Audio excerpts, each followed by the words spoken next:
Gettysburg Address by Abraham Lincoln. 7 years ago, our fathers brought forth on this continent a new nation conceived in liberty and dedicated to the proposition that all men are created equal. Now we are engaged in a great civil war, testing whether that nation, or any nation so conceived and so dedicated, can long endure. We are met on a great battlefield of that war.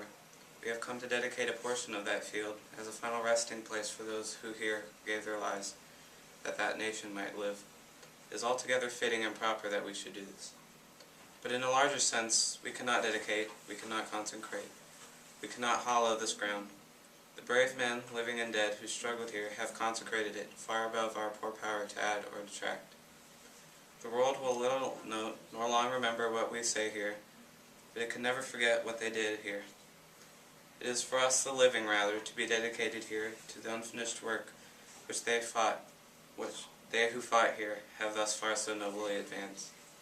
It is rather for us to be here dedicated to the great task remaining before us, that from these honored dead we take increased devotion to that cause for which they gave their last full measure of devotion.